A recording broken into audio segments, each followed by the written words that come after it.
Okay, let me get this rat off the APFR. For Sultan, we want you to double check on that crew lock bag that you picked up the large small that we had pre-staged on that handrail.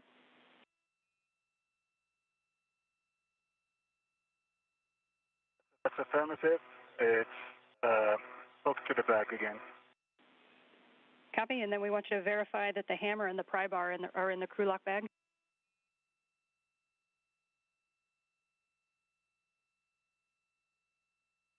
We have got the hammer and the pry bar in the crew lock bag.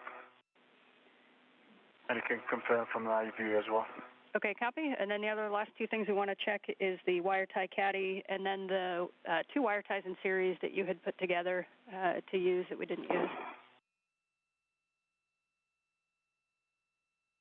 Okay, the wire tie caddies is inside, just checking for the wire And you do not need to open the bag.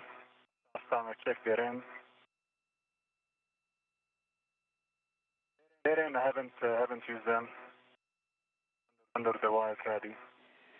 Okay, good word, Sultan. You're going to put that on your BRT, and then we're going to have you translate back over to where you installed the AET, and I'm going to have you do one quick adjustment on it on your way back to the airlock.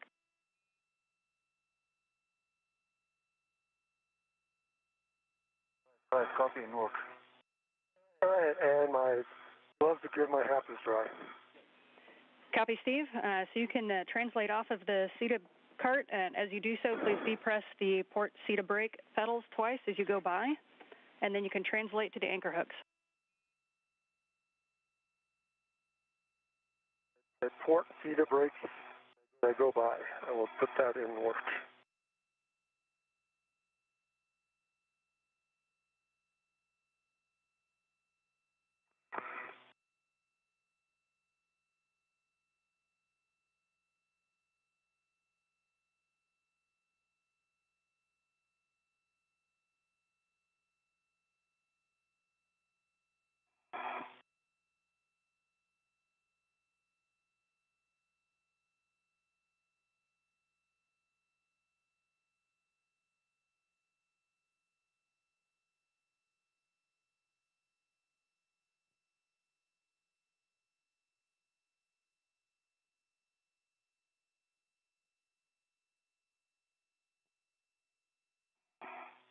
Okay, depress twice.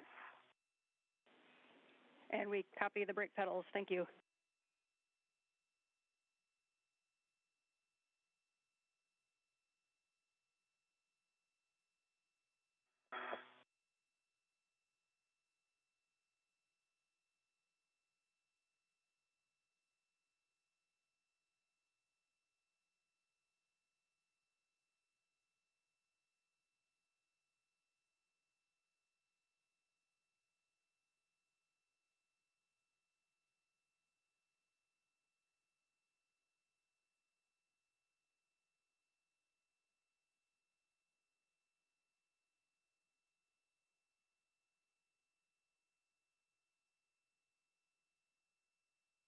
Want to get started as well? And Steve, sure, we'll take it as you go by. Okay, we're started. And we are about 5 minutes from sunrise.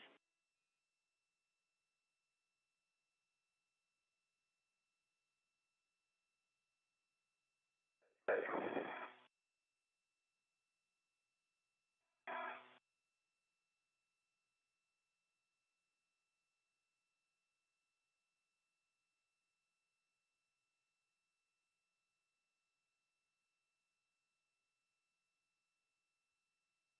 Okay, and we'll look back to our BRT, ready for clamshell extra work. Yeah, so the AET, we had you loop one side on the clamshell, and then the other side we said to hook it. What we'd like you to do is just take that side that you hooked and unhook it and loop it through just like you did the other side. So therefore, both sides are looped through and hooked back to the AET itself. Okay, I see. Thanks. I'll do that now.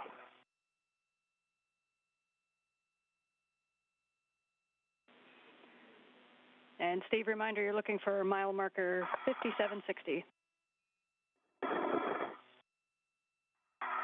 Yeah, I thought I could, maybe I could run down and put those other two bags back in the crew lock. Give Sultan one less thing to do.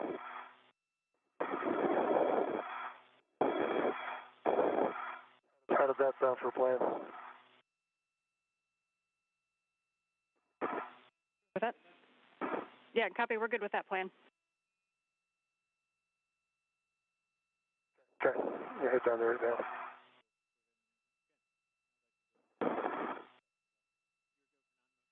Okay, ET, loop back to itself, both sides. We appreciate that, Sultan.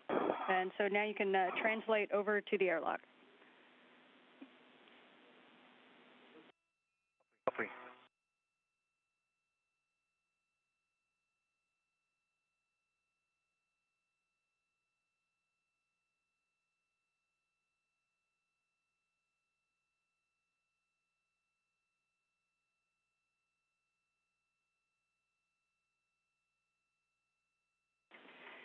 So as you get back to the airlock, you can coordinate how you guys want to get things back in. We have crew lock bag 2 and crew lock bag 3 above the airlock toolboxes, and we have the GoPro on the side of the crew lock.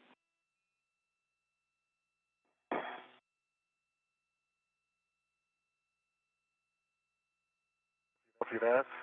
All right, Sultan, I'm right here. I can hand you down the bags. Once you put your crew lock bag in, then I'll hand you these bags.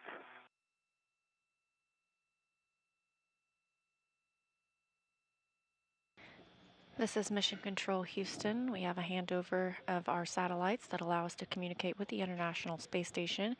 Both astronauts Steve Bowen and Sultan Al Nayati have completed the cleanup portion of today's spacewalk. They are now moving back toward the Quest airlock. That's rough. What's the view? Oh, I see it. They have a couple bags to retrieve that will be stowed in the airlock.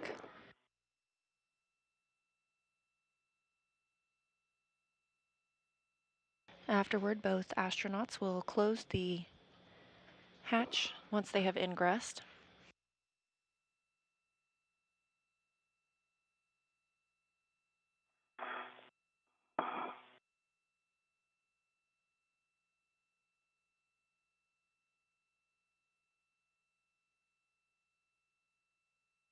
It'll open the thermal cover.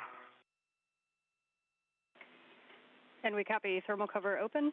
And a reminder, you have 3 large small RETs on that D-ring extender, 1 for each of the crew lock bags 1, 2, and 3.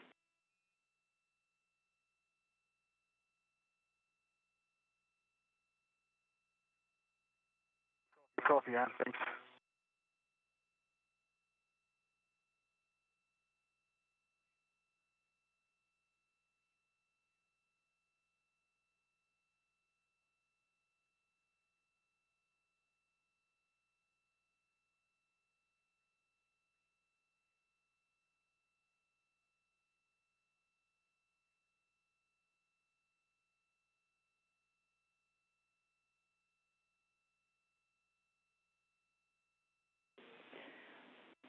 And Sultan, just for your awareness, we're looking at the SCUs, good call by your crewmate inside. And just note that both of the SCUs are kind of routed on the forward side of the airlock. So before you ingress, you may want to move Steve's onto the aft side of the airlock.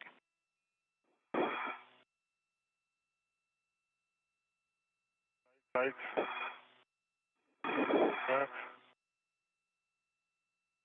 I'm just going to wait before I ingress. Steve, are you good with that GoPro to bring back? I was going to bring down, if you can come out and just... all right, I'll just stow crew lock bag number 1 and then... Yeah, and then come back out. I'll give you crew lock bag number 2 and number 3. All right, thanks. And then we'll be... you can get the GoPro while I run out to the... All right. Let me get the...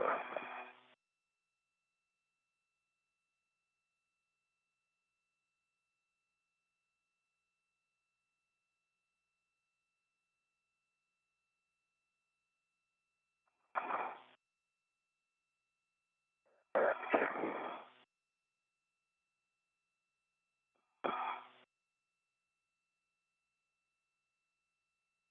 Brett to both of the crew lock bags.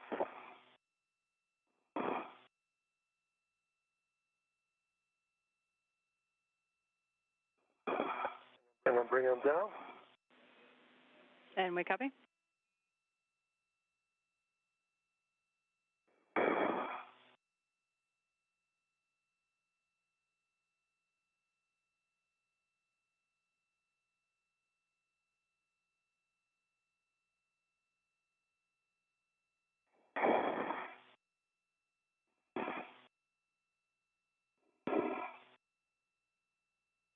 Actually, I can probably grab that GoPro too.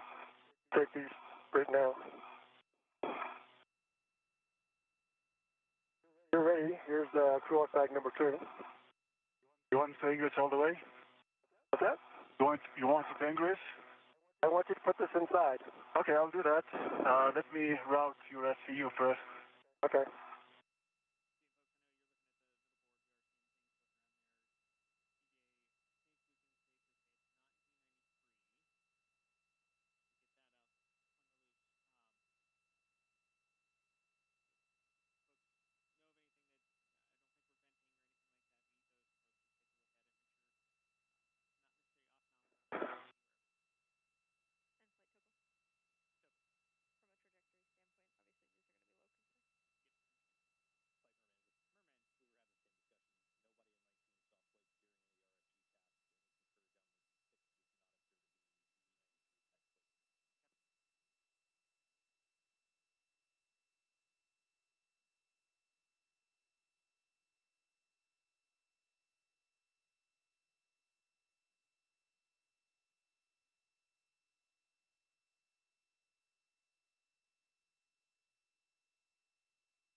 Do you have a visual of my waste tether?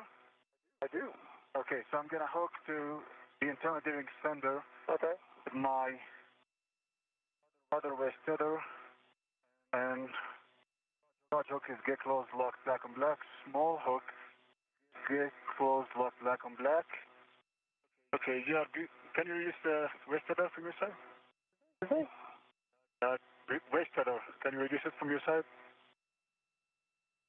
What waste tether? To the handrail. Oh, okay. Hold on a second. I've got 2 handfuls of bags. If you already bought the FCUs, I can hand these bags to you. All right. Hold on.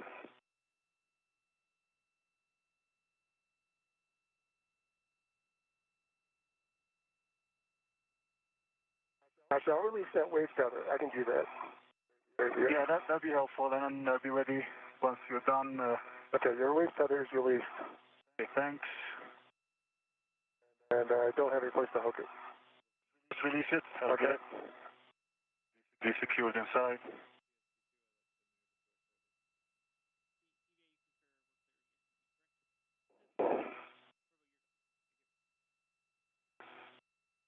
This view from Sultan Al Nayati's helmet camera as he is inside the crew lock portion of the Quest airlock.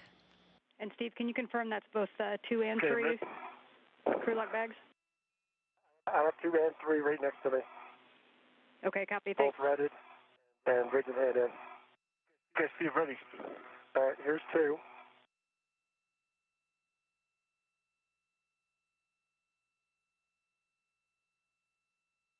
Get it? Hold on. All right, let me try and roll over a little bit more.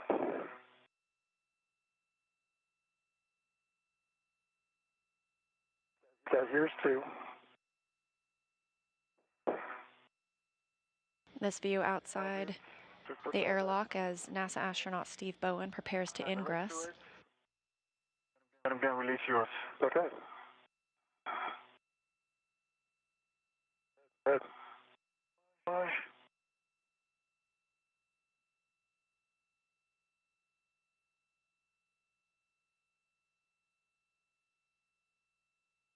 It's coming your way. Got it. Let go. All right. Here's select bag 3.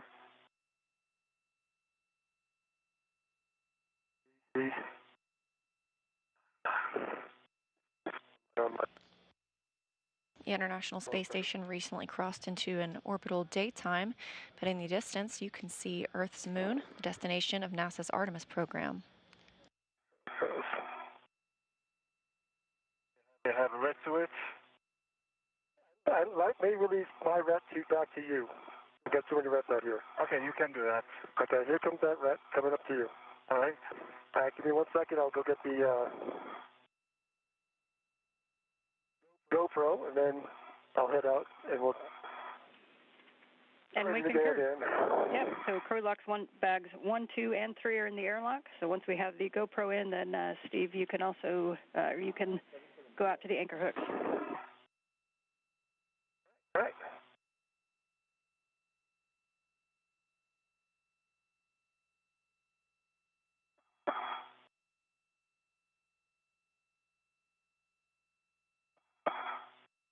Have the GoPro attached. Copy. And we see you translating out. Oh, I'm going to translate. I'll hand that to Sultan, then I'll head out. I've got too many hooks on me right now. Copy.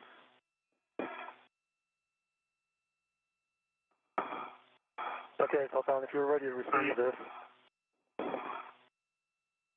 I'll give you the big hook. And tell me when you got it secured to something. Let me get to... All right. Oh, I see what you're doing. Once you just attach the tip point, I'll give you the big hook when you got it. Okay? Did you release it? Yeah, I can release it. All right. I'm going to head out to the others. All right, so I'll be waiting for you. Good work. That's good. Out to mile marker 5760. 5760 on my way.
And just for your awareness, the arm is going to move a little closer to ESP2. No impact.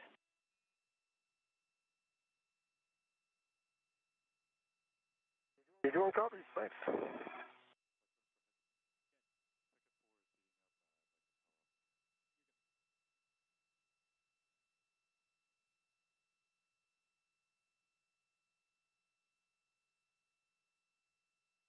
All right, 5760. Okay, copy, Steve. Configured here.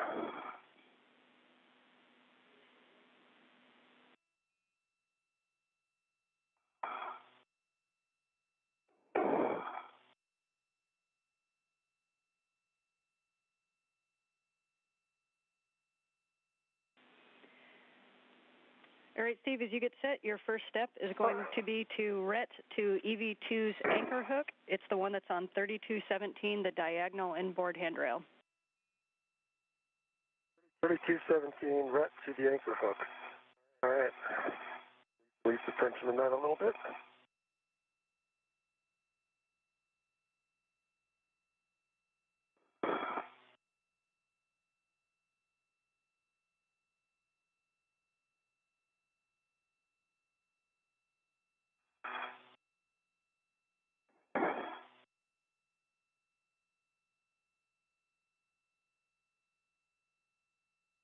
This view from the helmet camera of NASA astronaut Steve Bowen as he continues cleanup procedures.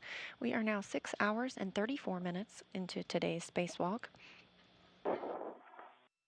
Emirati astronaut Sultan Al Nayati has ingressed to the crew lock portion of the Quest airlock.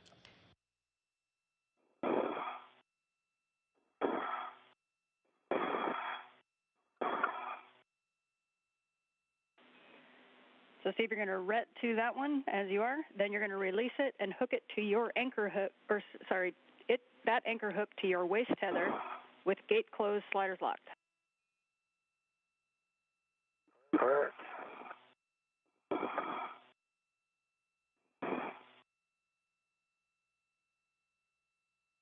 Let me get my waist tether ready.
All right.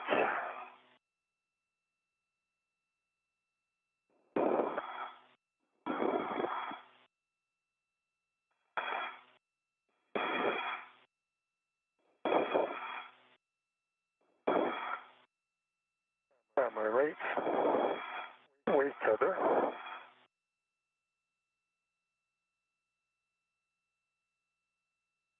Head hook.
All right. Got his tether, his green, his hook, blank hook. Gate closed, slider lock. My right waist tether. Gate closed, slider locked. Copy, Steve. That is a good safety tether config. That's now your primary safety tether path. You are now go to release your anchor hook from 3011 just to your left, and you can stow it on your workstation. All right, 3011.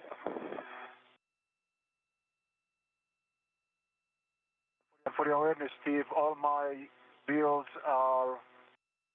hooks are closed, locked black on black, attached to the airlock through my waist tether.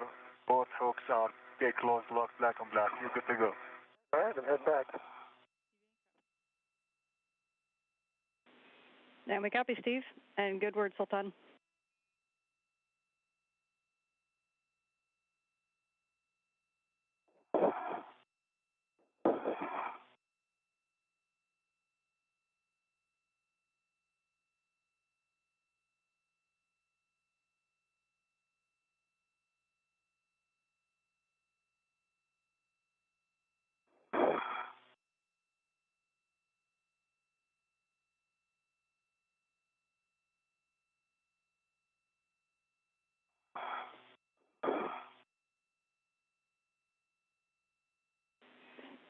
And Steve, as you move inboard, just a reminder, as you go by the CETA cart, we'd like you to depress those brake pedals 2 times. All right.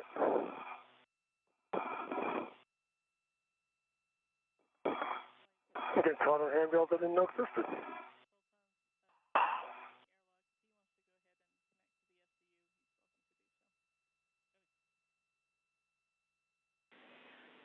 And Sultan, now that Steve's heading back your way, you are go to remove your SCU from the stowage pouch and remove your DCM cover and connect your SCU to your DCM.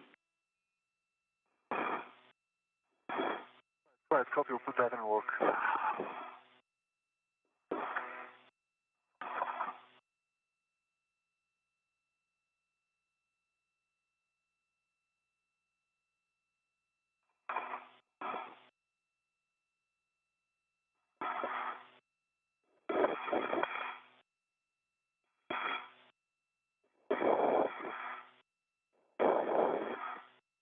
Having released the necessary anchor hook as well as Sultan Al Nayati's anchor hook, Steve Bowen is headed back to the airlock following his safety tether. And Sultan, you can also turn your HECA off. All right. The view below Bowen is that of the North Pacific Ocean as the space station travels 260 statute miles above it. Off and LEDs off. Copy, LED off. All right. CETA cart. Starboard CETA cart, brakes depressed. We copy, brakes depressed, so you can head back to the airlock. And as you enter the airlock, you can also turn off your HECA. All right. Down through the spur.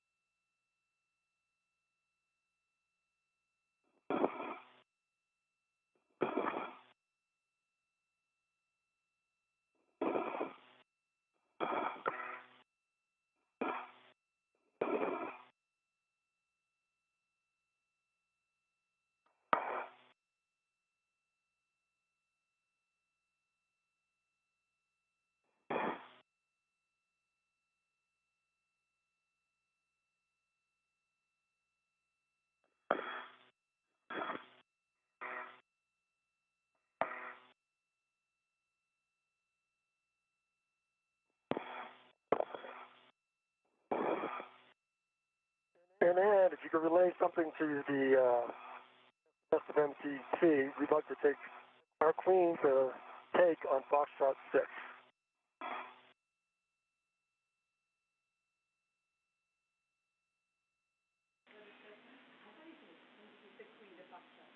We understand Queen to Fox 6. And we'd like Costa to make that move if he can before he gets really busy. He's on it. This wire tie on 554, what's that supposed to do? Long wire tie?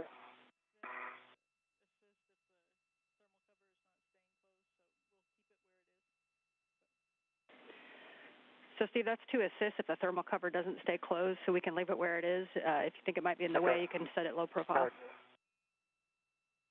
That's what I just did. Thank you. I didn't know if there was some additional Good check. We appreciate it. I'm going to take my legs, taking my legs in, and I'm going to see if I can reach the... Okay, Steve, you're good to go. I have all the legs.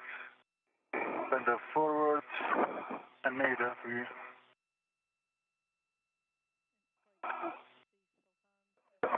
Come back out and get the cover.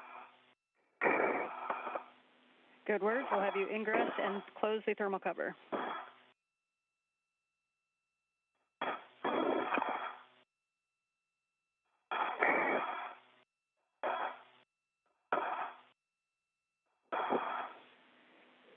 And if you both want to, this is where you can reduce your TCV setting. As you get on the SCU, it has warmer water. So to minimize risk of fogging, you can reduce your cooling just a little bit. Okay. Let me take care of that. Get the cover in place. Okay. See where you are. Okay. Here, Steve. Okay, my legs are coming back then. All right, try and get this on its magnetic. So, Steve, you're going to release the hook from the stowage tether point and attach the hook to the magnetic plate D-ring, and then cinch the strap until snug, 6 lines visible, and you're going to verify the magnet is engaged.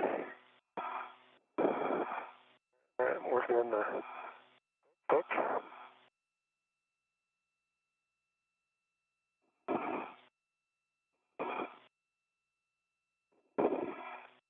Get that.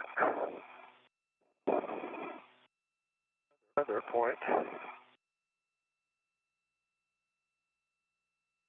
Bowen and Alniati both back inside the crew lock portion of the Quest's airlock, now closing the thermal cover ahead of closing the airlock hatch. Okay. Let me get that cinched down.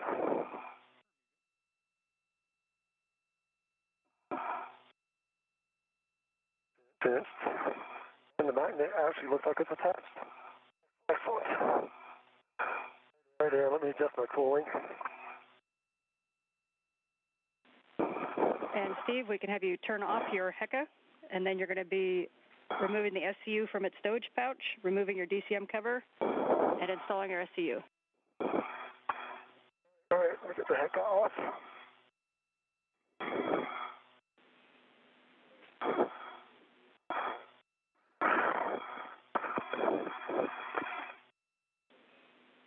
And a reminder now that you're in, if you wanted to reduce your TCV setting to a lower number to minimize the risk of fogging prior to putting on your SCU.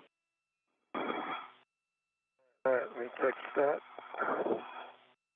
And for EV2, I've got my SCU connected to my DCM, and my current TCV settings is 3.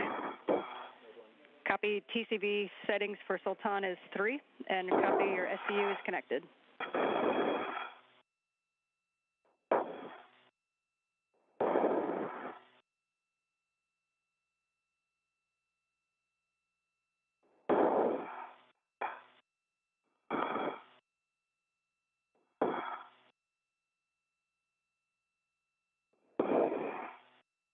All right, I'm going to try and make mine colder. And I am at 7. Okay, now I'm going to get my SCU connected. We copy.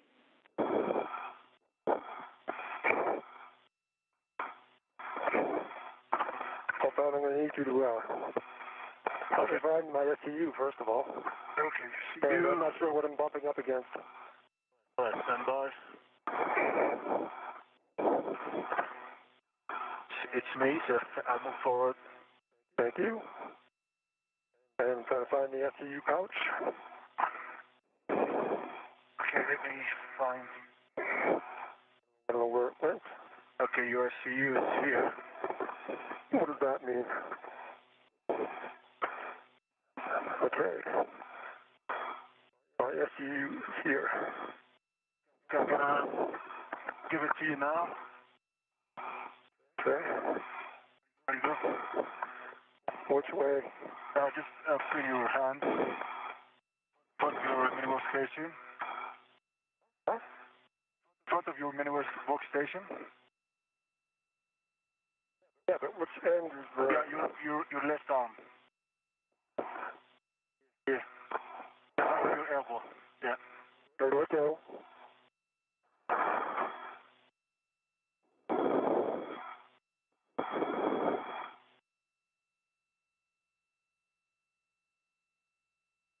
There we go. Let's stop that clear again.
All right, my SEU is connected. Let me get the lock.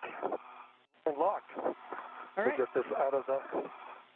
And Steve, we copy that your SCU is connected and locked. If you could give us a line on how many lines visible on the cinch strap for the thermal cover? Sure. I have 1, 2, 3, 4, 5, 6. All right, we like that answer. So for both of you, you can now switch your water to off OFF forward and expect water is off message. Okay, EV1, water is off. EV2, water is on.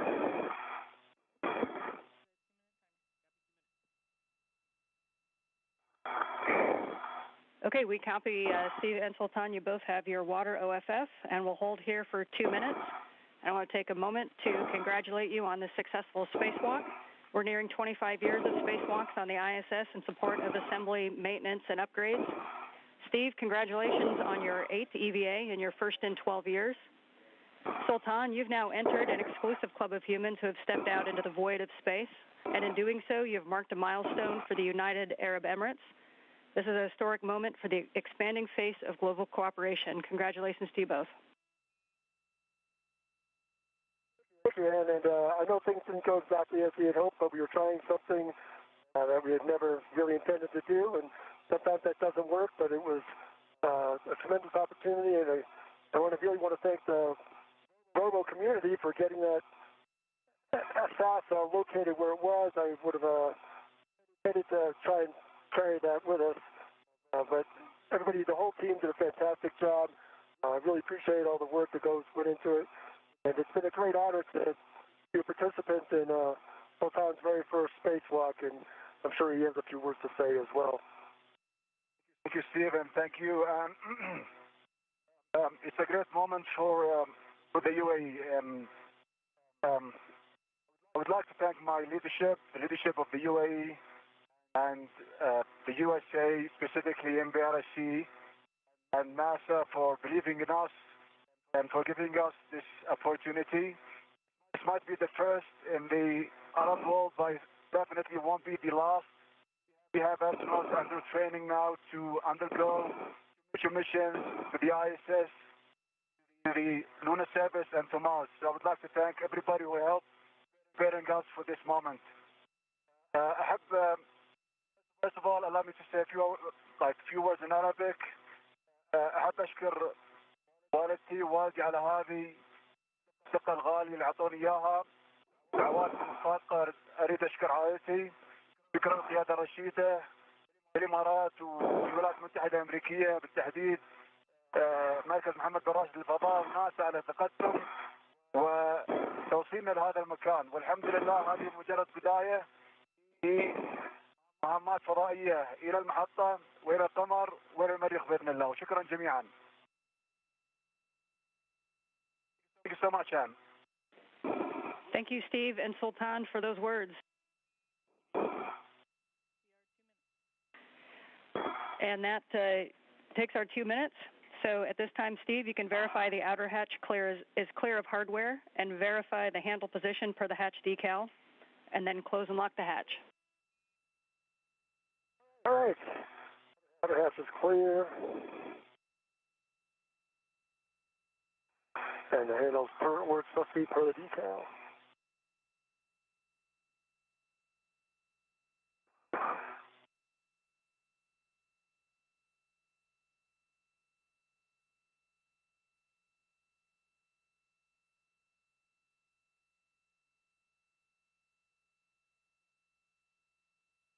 With both astronauts now back inside the airlock, Steve Bowen will close the airlock hatch, ahead of beginning repressurization. We're now at 6 hours and 54 minutes into the spacewalk. Again, that spacewalk started when the spacesuits were set to battery power.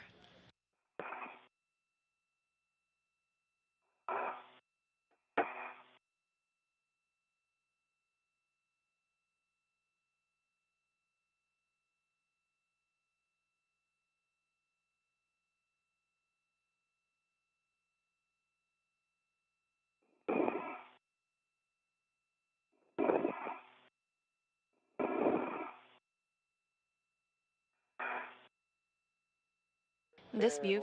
And locked. Okay, we copy that the EV hatch is closed and locked. Sultan, on the UAE, can check that oxygen EMU 1 and 2 valves are open. Okay, oxygen EMU 1 and 2 are open. You can switch the power EV1 and 2 to on, ON, and verify the LEDs and volts. All right, copy. On EV1 and on EV2. And I have 2 EMUs, LEDs are on. Copy, and verify volts are 18 to 19. That's affirmative. EV1, 18.6, EV2, 18.5. And I have amps 0 on EV1 and 0.02 on EV2. Okay, we copy. So both of you on your DCMs, you can switch power to SCU and expect a warning tone. Okay, EV1 power to SEU. Restart. EV2 power SCU. Copy, and with that, I will hand you back over to Woody. Thank you, Ann. Thank you, everybody. And Thanks so much, Ann. Thank you, Ann. Steve, Sultan, welcome back. We're looking forward to getting you inside. On your DCM, I'll have you take your O2 actuators to press. hey, O2 actuator, come under press. As you do that, verify that O2 Act Press is displayed on your DCM.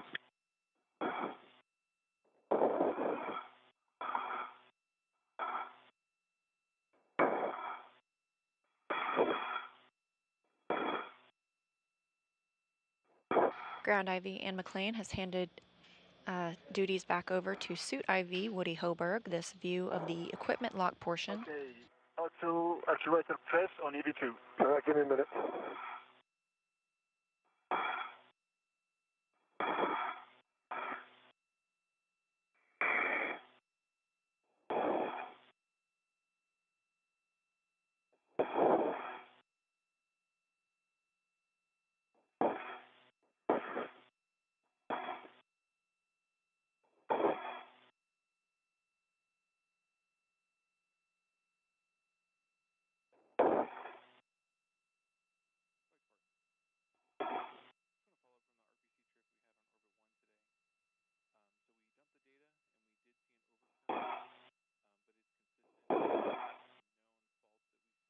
Hold on.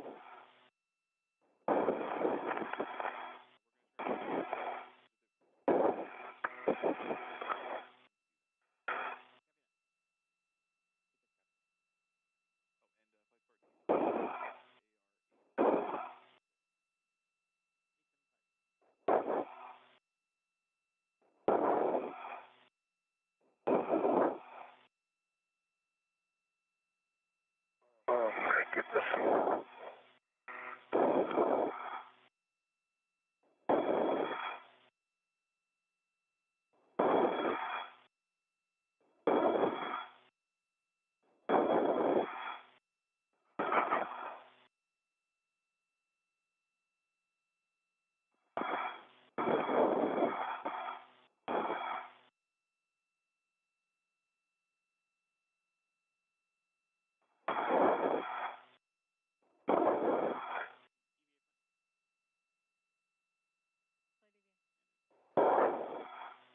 Okay, O2 actuator depressed.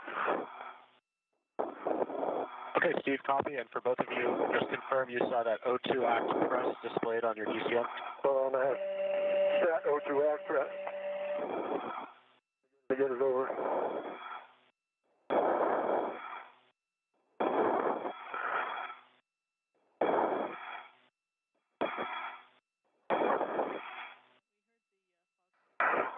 And we've now crossed into the 7-hour mark of today's spacewalk, that beginning at 11 a.m. Central Time, 8:11 a.m. Central Time this morning. Is pressed. Finally. We got a nice one, Steve. Steve, on the EV hatch, check that the MPEV is closed. MPEV is closed. Copy closed. All right, we're going to start the crew lock repress now at 2012. Let me know if you'd like me to increase or decrease the rate. We'll start slow. All right, thank you.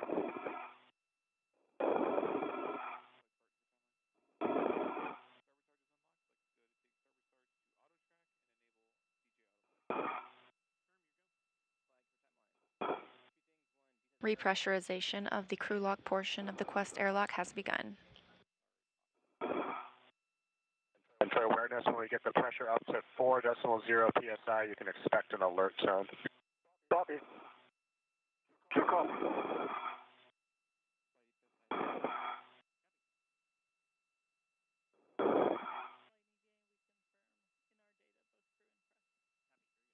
Pressure increasing.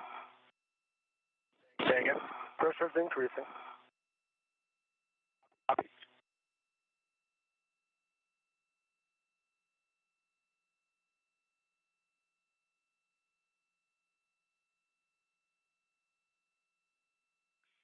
How's the rate feeling?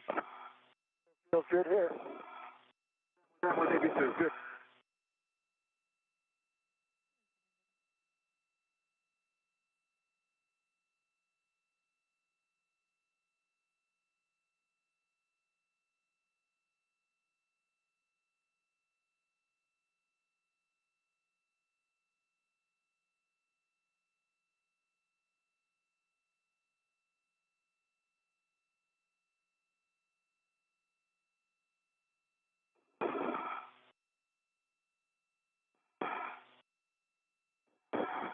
And with repressurization of the crew lock beginning, that rounds out today's spacewalk time at 7 hours and 1 minute, beginning at 8:11 a.m. Central Time and ending at 3:12 p.m. Central Time.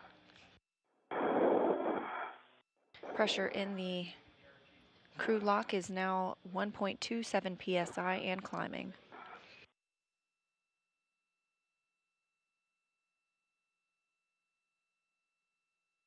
During today's spacewalk, the astronauts were able to route some cables as well as secure some multi-layer insulation that prepares 2 mod kits for future installation of the IROSAs. These are International Space Station Rollout Solar Arrays that we expect to arrive later this summer. The crew then moved on to the RFG, or the radio frequency group that's part of the S-band antenna. The goal today was to remove the RFG. However, they ran into a difficult bolt which ended up breaking off and were unable to remove that portion of equipment. The team reinstalled the equipment and so it is safe outside the International Space Station. The astronauts then moved into cleanup period before ingressing the airlock, and again we are in repress. Again, that rounds us out at a 7-hour and 1-minute spacewalk today. This was the 8th spacewalk for Steve Bowen and the very first for Sultan Al Nayati, marking the very first spacewalk for any Emirati astronaut.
Okay, guys, we're going to hold here 2 minutes for a leak check. Correction, 3 minutes for a leak check. Okay, copy.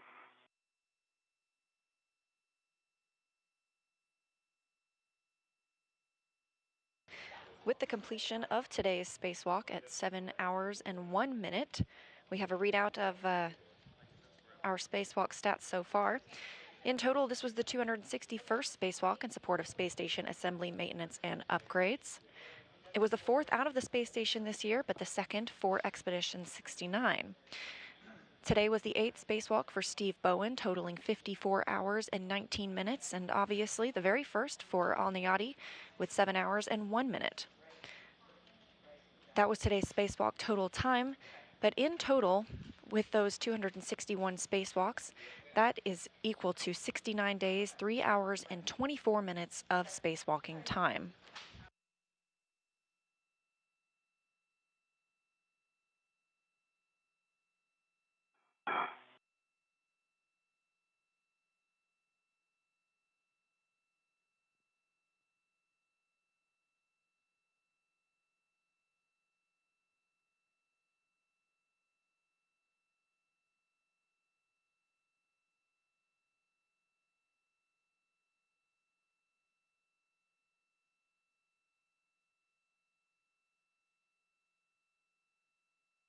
Guys, while we're waiting here, you can check that your glove heaters are off, OFF. They are off at 81. V2 off. Okay, and check your gloves for contamination. Let us know if you see anything. I just have a couple little smears. By grease or just, I don't know what. Just usual black stuff. Normal. And EV2 gloves nominal.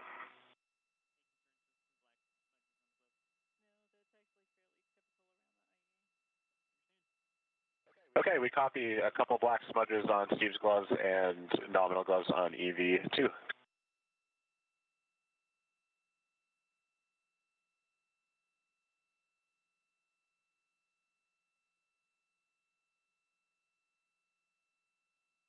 We got 30 more seconds, so don't do it yet, but the next step will be O2 actuators to IV. Copy.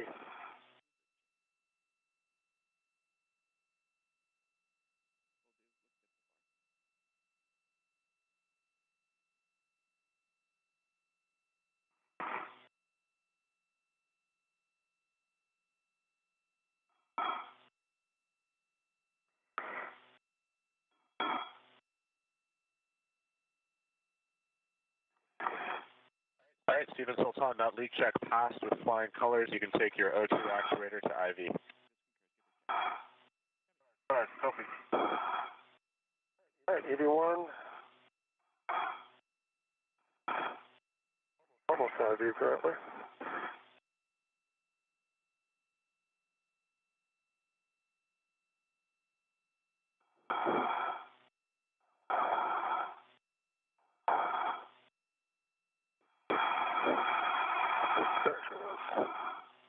O2 IV for EV2, EV1. EV2 IV as well. Copy that. We're going to continue the repress. Again, let me know if you'd like to change the rates.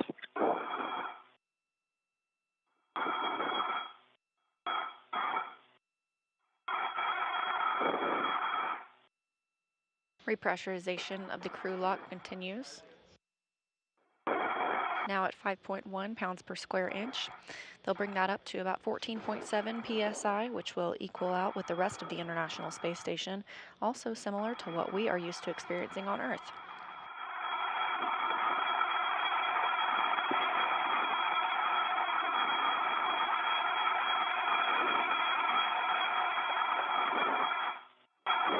And just another heads up, near the end of this repress, you should expect one more alert tone.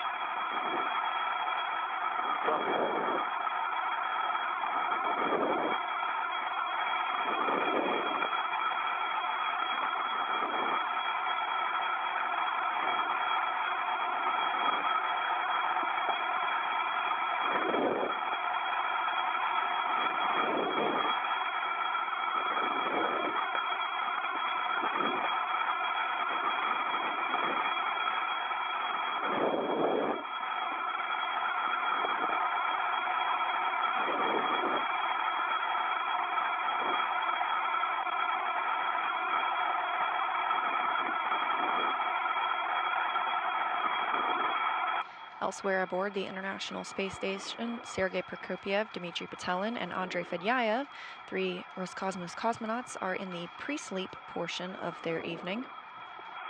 It's currently 8:23 p.m. GMT, the time used aboard the International Space Station.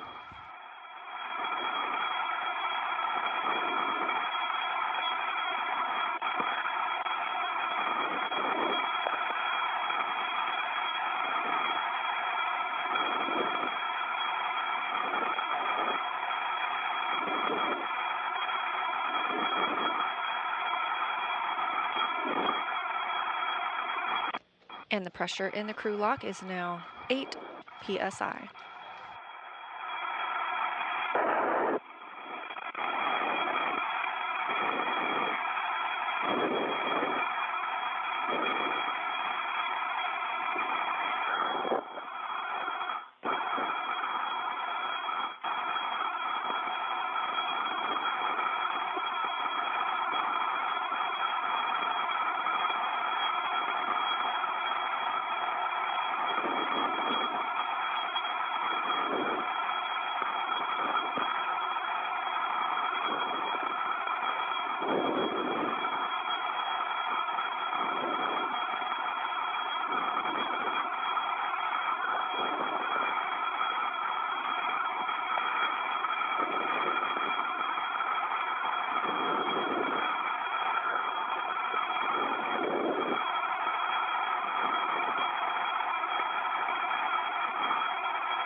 Repressurization continues of the crew lock portion of the Quest airlock, where our two spacewalkers, NASA's Steve Bowen and UAE's Sultan Al Nayati, await full repressurization. We are now at 11 psi. We'll bring that all the way up to 14.7 to match the rest of the International Space Station before opening the hatches between the crew lock and the equipment lock. Woody Hoberg will then bring both astronauts back into the equipment lock portion and assist them in doffing their suits.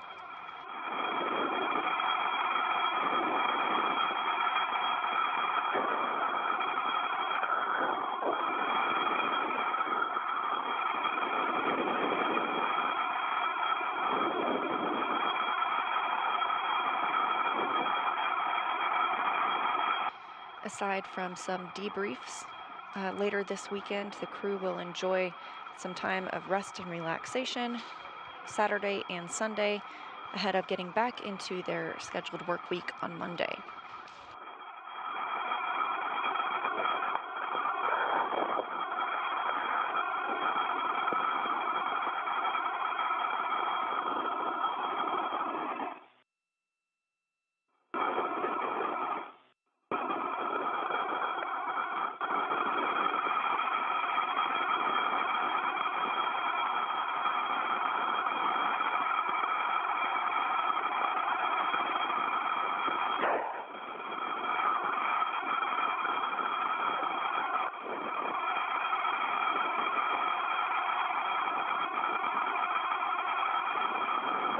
Here in Mission Control Houston, the Orbit 3 team is starting to arrive to take over from Orbit 2. They will conduct a handover in approximately an hour.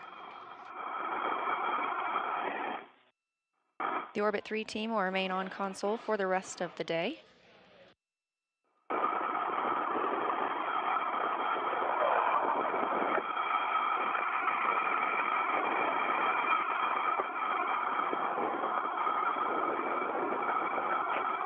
Meanwhile, aboard the International Space Station, repressurization continues, now at 13.7 psi, getting very close to the 14.7 we're looking for.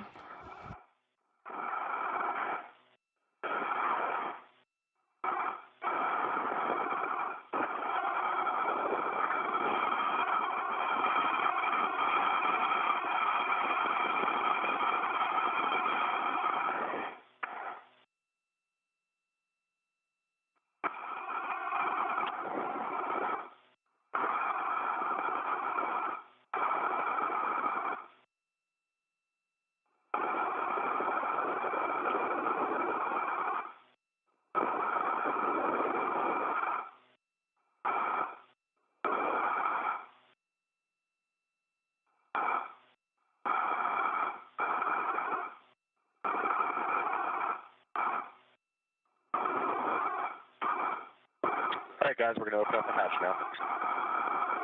Thank you. Right.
We're now communications over with the International Space Station, but it appears that that's the appropriate pressure. We'll be standing by for hatch opening shortly. Again, today's spacewalk started at 8:11 a.m. Central Time and ended at 3:12 p.m. Central, 7 hours and 1 minute.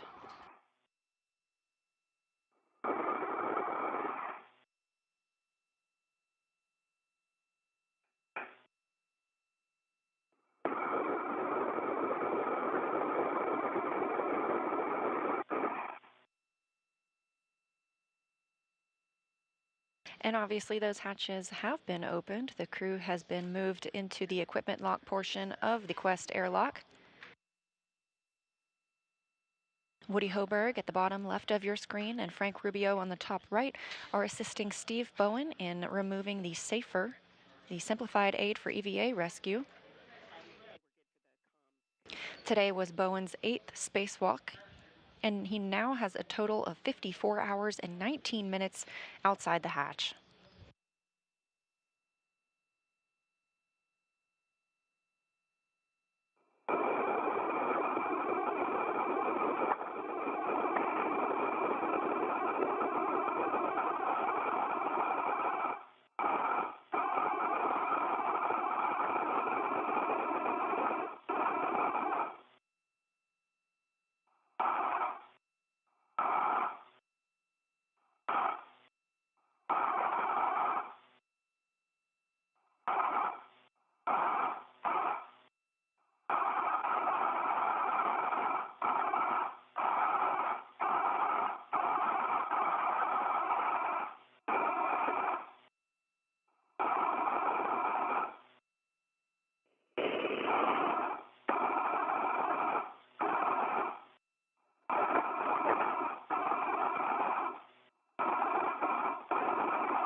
As Hoberg and Rubio assist the crew in doffing their suits, another recap of what was accomplished today during the spacewalk.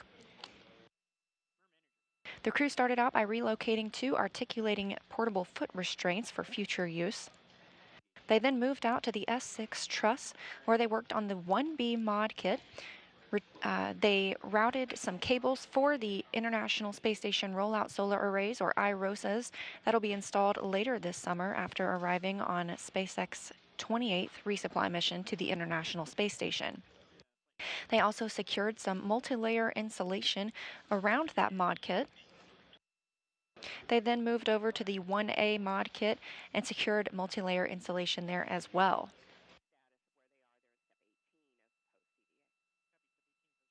Both crew members then moved to the radio frequency group work on the S-band antenna. The goal was to remove the RFG, bring it inside the International Space Station, and then send it back to Earth for refurbishment. However, one bolt was unable to be removed, and the RFG was unable to be removed from its stanchion. Therefore, it was resecured.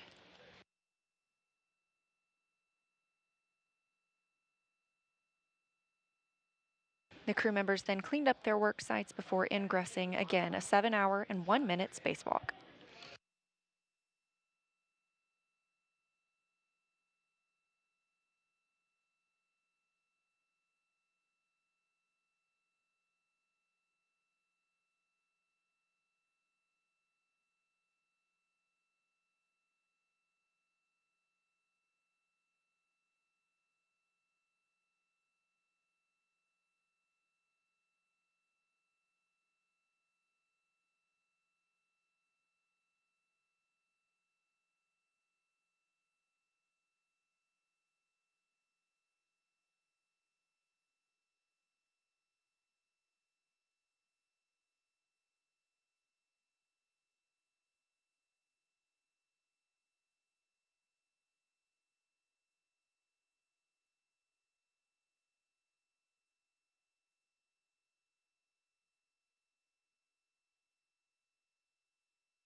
Woody Hoberg and Frank Rubio helping remove the gloves from Sultan Al Nayati and NASA astronaut Steve Bowen after having completed today's 7-hour and 1-minute spacewalk.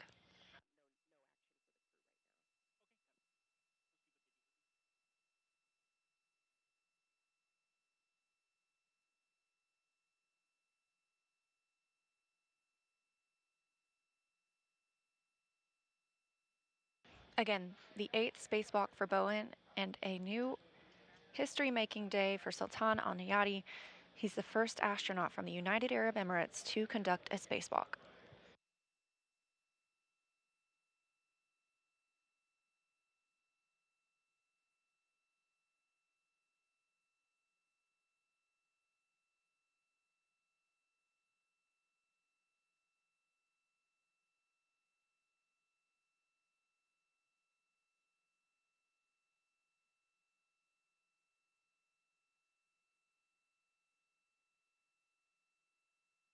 Two smiling faces after today's 7-hour and 1-minute spacewalk.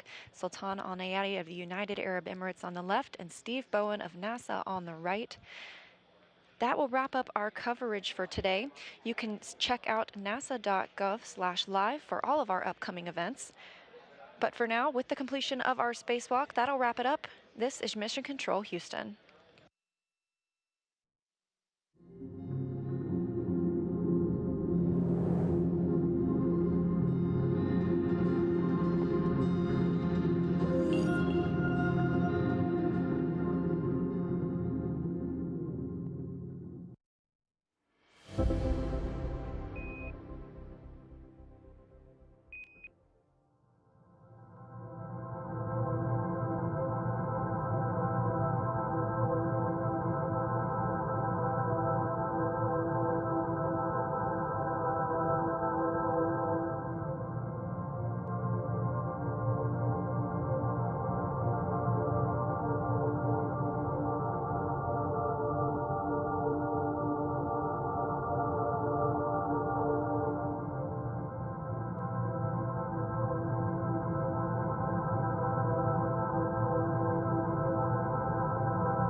formed, and void, and darkness was upon the face of the deep. And the Spirit of God moved upon the face of the waters. And God said, let there be light. And there was light. And God saw the light, that it was good. And God divided the light from the darkness. And God called the light day, and the darkness he called night. And the evening and the morning was the first day. In the beginning, the void, the darkness, then light, then life. And from life came man, joining the caravan for the long, slow journey through a world of discovery, invention, exploration. His marks, his milestones, stretch out through the centuries. His footsteps echo down through the corridors of time. Time. July 1969 in Florida. The footsteps, the caravan quickened. The corridors shortened as man reached outside his world into another void.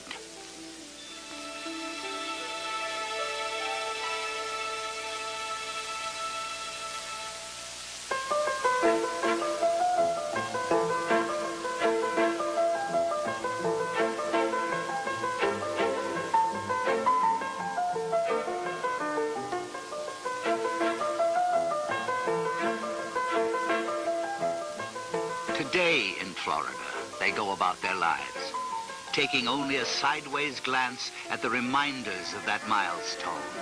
Reminders, images that vaguely jog our memory.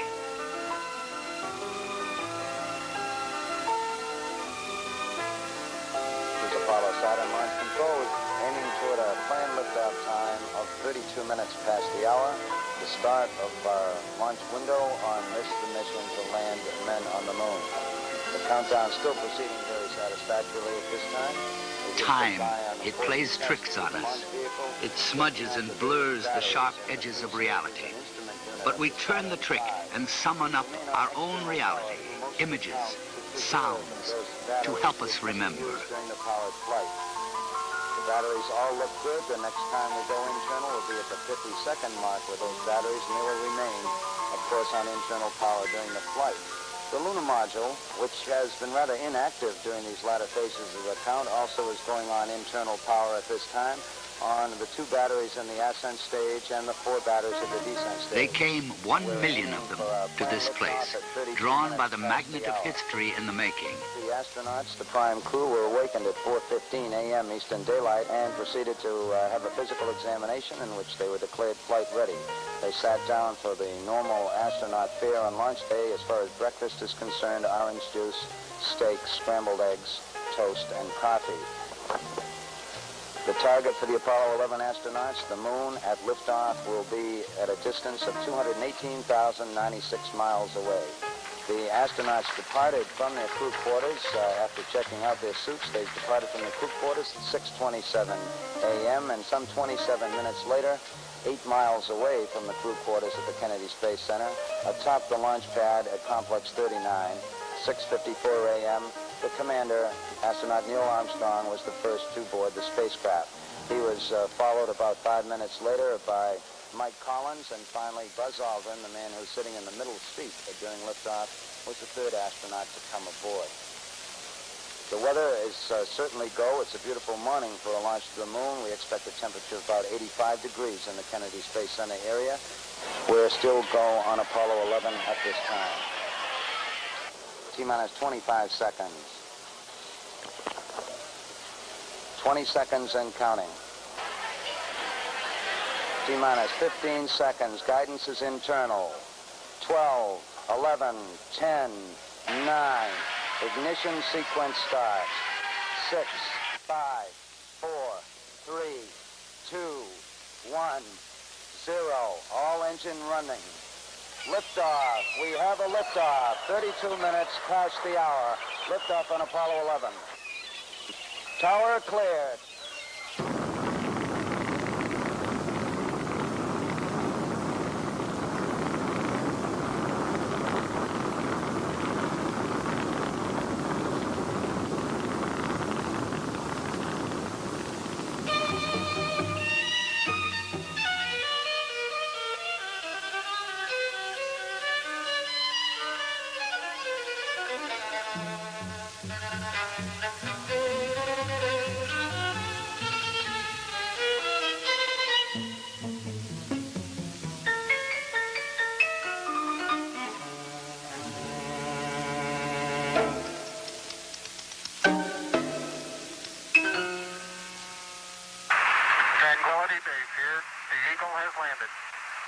got a bunch of guys about to turn blue. We're breathing again. Thanks a lot. Yeah, I'm going to step off the limb now. That's one small step for man, one giant leap for mankind.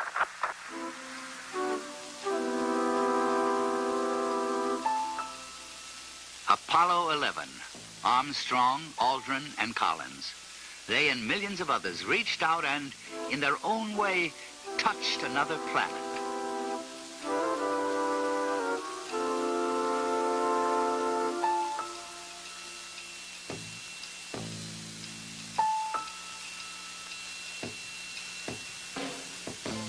The images remind us that it happened, but not how it really was in the context of the times.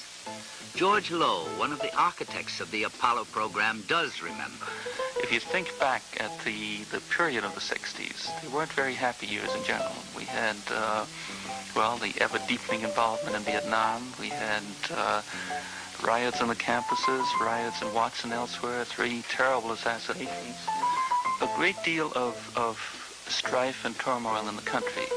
And yet all of this was overcome by one single event, and that was Apollo 11.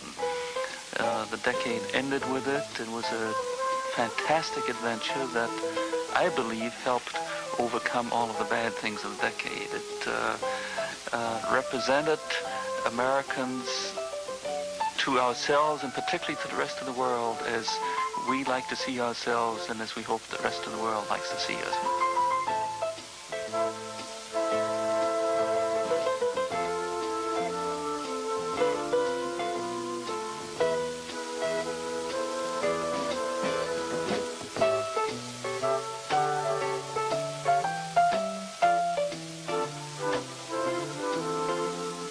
The equipment of Apollo, some of it is now in museums, artifacts from an age of discovery.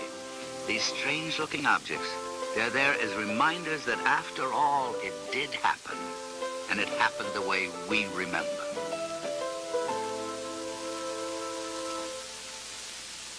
The facilities of Apollo, now silent and still. In Houston, Mission Control, the nerve center of manned flight operations. The chapters of space history, first Mercury, then Gemini, then Apollo, were written by the people who sat at these consoles.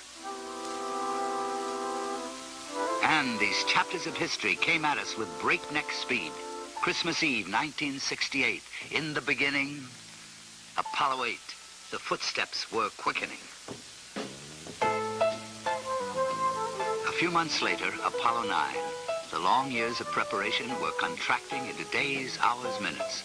The first manned flight of the lunar module, the Spider. Apollo 10, the dress rehearsal for the real thing. In 5 months, 3 missions, and in the 7th month, the payoff. Then, the celebrations.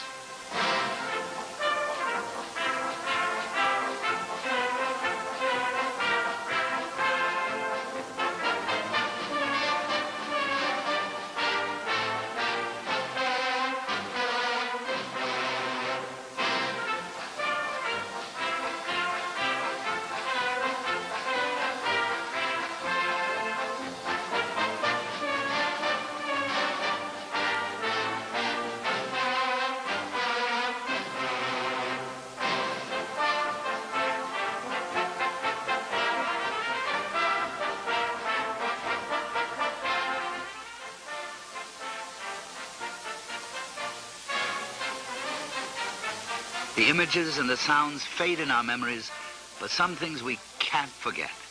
Names: Apollo 11, Armstrong, Aldrin, and Collins.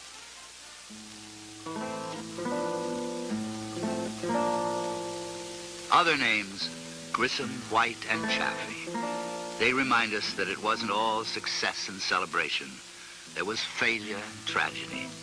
Early in 1967, the 3 crawled into the command module at Cape Kennedy for a test. There was a flash fire. All 3 died. After the shock came the long, painful job of picking up the pieces, learning the lessons, coming together for a common goal. The the remains of the launch structure stand as a reminder that the goal was reached.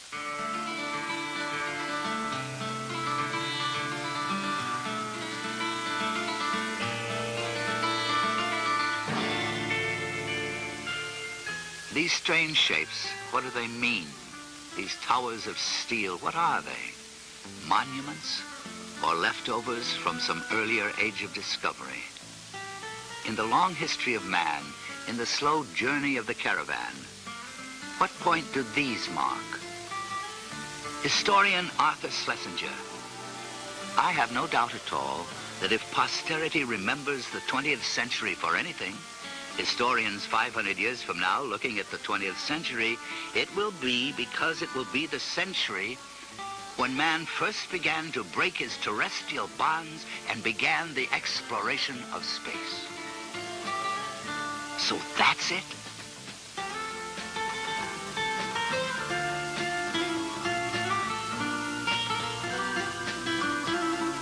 As man learned, moved on, and discarded the earlier structures, he came to these. They're marked for further milestones, reserved for future missions, other reaches to other different voids.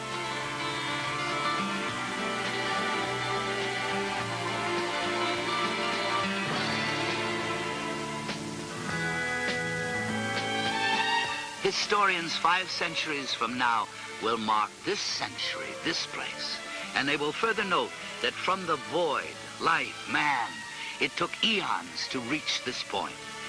But once there, the centuries and years compressed into days, hours, split seconds of exploration.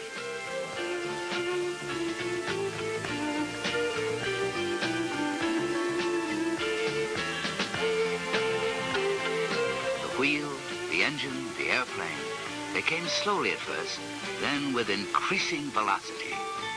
And then this, so huge, so powerful, so different that no ordinary modern name would suffice. They reached backward through antiquity to Roman mythology, and they named it Saturn. Saturn. His father was heaven, his mother earth.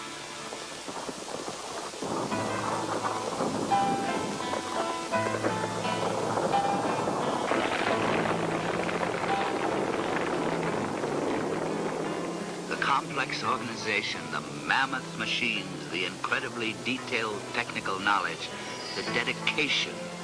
It was all harnessed, sharpened to a fine edge, and focused.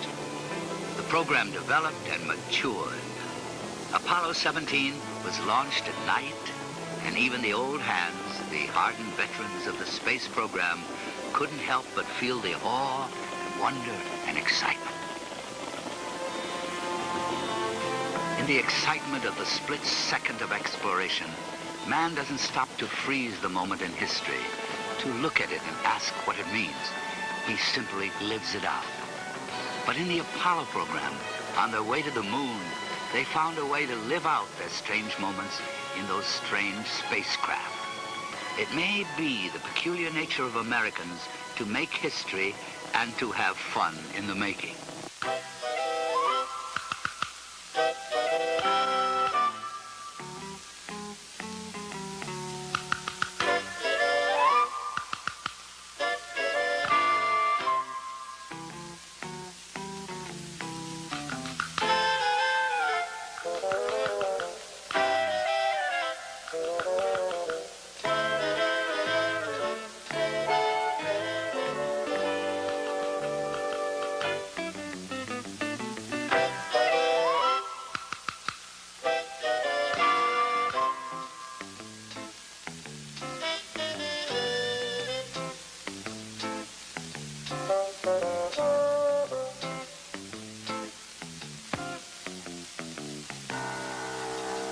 They relaxed and had fun because we, were confident of success.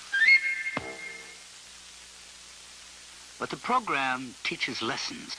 Confidence is a transitory thing. Apollo 13. Hey, Houston, we've had a problem here. Can say again, please.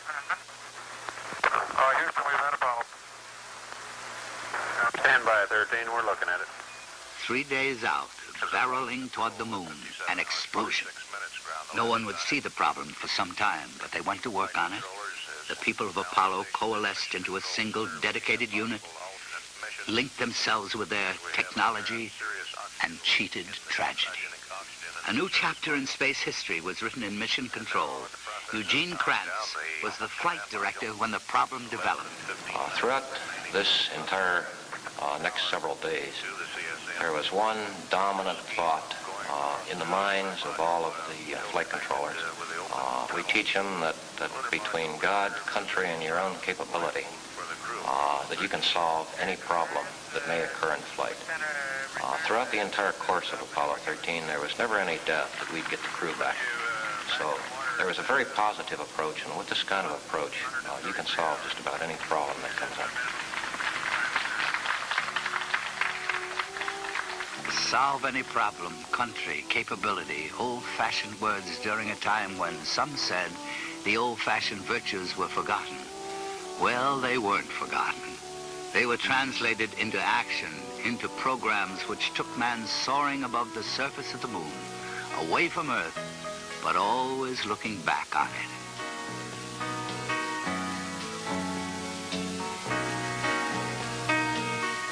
These divided thoughts, the moon, the Earth, run through the Apollo program a sort of theme. They went there flying in their graceful machines, but they always thought back to where they came from. Perhaps that's natural.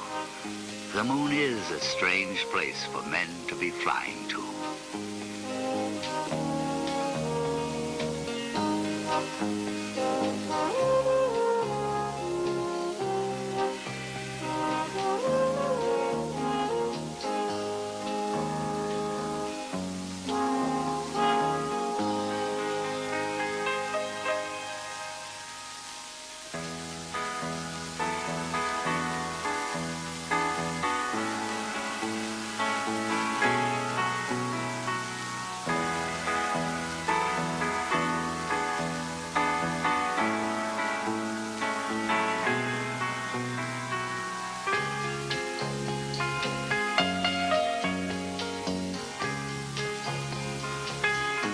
If it's strange for men, for mankind, it's stranger still for the individual man. Harrison Schmitt, Dr. Harrison Schmitt, a geologist, he touched the moon and remembers how it was when Apollo 17 was making its descent, the last flight to the moon, the last time that man walked on its surface. Schmitt remembers how it was. One's first feelings are a mixture, a very complex mixture of humility, excitement because of something you had planned to do was being accomplished, but of a great attention to detail, to the detail that you had thought about and learned about for so many years prior to the actual event. That detail keeps you occupied with where your hands are and where your feet are, which rung they might be. You try to remember, well, am I at the bottom of the rung? And then as one moves away and tests his way on the surface of the moon and looks around, and in my case, looked around a very magnificent valley, you see a rolling, hilly country that is interspersed with some blocky fields of rocks that you know because you've studied the photographs, and you saw them as you descended surround large craters that have been formed in that rolling countryside. These rolling dark hills merge in the distance a few kilometers away with the very smooth but very bright colored slopes of the massifs. And they rise with a majesty to rocky tops that are almost beyond description because there's nothing like it that we have seen on Earth.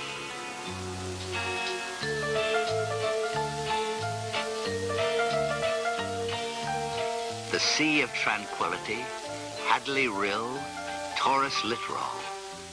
They were once strange names on the map of the moon, but the men of Apollo gave reality to the names by being there and showing us the places. They explored 60 miles of its surface, and their travels took them to craters, foothills, to explore, to observe, and to sample. The hard rock proof of Apollo, enshrined in the Smithsonian Institution in Washington, D.C., 478.8 grams of microbreccia, under glass for mere earthlings to see and whisper about. Other rocks from the moon, 840 pounds, are being studied and talked about by scientists in laboratories around the world. Not only rocks, tens of thousands of photographs of those strange, exotic features of the moon. And telemetry, data on tape, facts, figures. The studies will go on for years, and the answers will come slowly, answers to questions about the moon and the solar system. The science of Apollo is not merely concerned with samples from past milestones, yesterday's missions. In a special room in Houston, men sit at consoles and command instruments on the moon to send them today's data. And they receive it today within 8 seconds of the command. Science, that's the key, and technology, and something else. In the drama of the moment, few stop to think of the essential element, the one thing that made it happen. People came to this program, government people, university people, contractor people. They brought to Apollo skills and knowledge and determination. This source of human intellectual energy was marshaled, focused, challenged. What came out of the effort was not just a very successful program, but a rich national resource of vast proportions.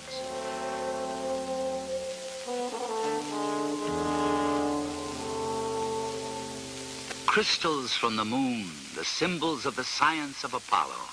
Behind it, causing it, was the spirit of Apollo. I was strolling on the moon one day in a merry, merry month of December. Now, May's the month. May, that's right. May is the year of the month. When, much to my surprise, a pair of bunny eyes. That's the truth. You do that in West Texas and you get a... We saw something of this spirit. We shared in the adventure, the excitement, the euphoria of being there. We shared it with the men who bounced across the surface of the moon. Look at the size of that biggie.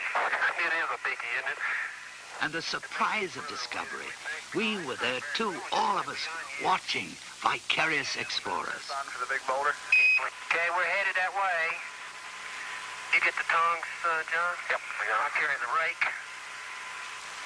Look at the size of that rock. Can't believe it. I can't either. Okay, let's go on back. I am. And the meaning, the significance of an occasion. That too came to us, flashed into our living rooms on our 19-inch window on the universe. Countries throughout the world. We hope that this will be a symbol of what our feelings are, what the feelings of the Apollo program are, and a symbol of mankind that we can live in peace and harmony in the future.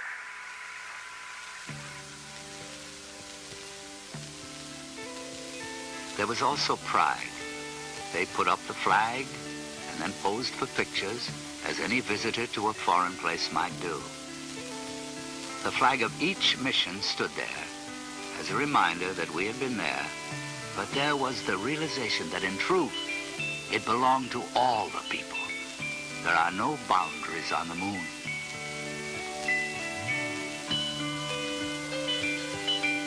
The focus was the moon. That's what it was all about. But by reaching up there, we, in a sense, came back here. As one stands and scans a 360-degree panorama of his own, one of the first objects in the dark lunar sky that you see is a bright and beautiful bluish globe that we call Earth. This globe represented to all of us, I think, not only home, but a very fragile place that we have come back and felt that needed not only protection, but understanding.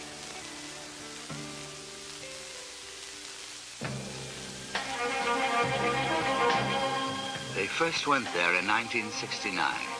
They last left there in late 1972.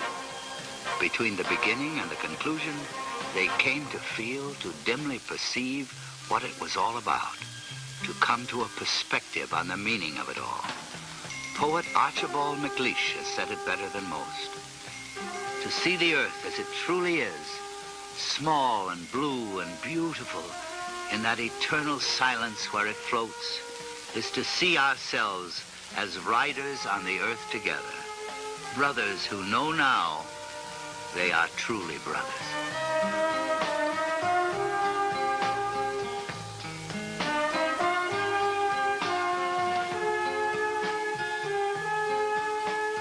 The excitement of the mission, the tension and drama of the splashdown, they remain only in our memories. And in time, they'll be replaced in the future by other missions, other memories. The moments of Apollo may be over, but the understanding and the discovery, they go on. And the full meaning, the real meaning, may yet be in the future too. But for now, for the present, the images and the sounds provide meaning enough to each in his own way and to each in his own time.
I call it the 10% rule. You got to be 10% smarter than the thing you're trying to operate. My name is Greg Cormouche, and I'm here to test rockets. We supply helium, air, nitrogen, and hydrogen so that they can use them while they're testing the rocket engines on a big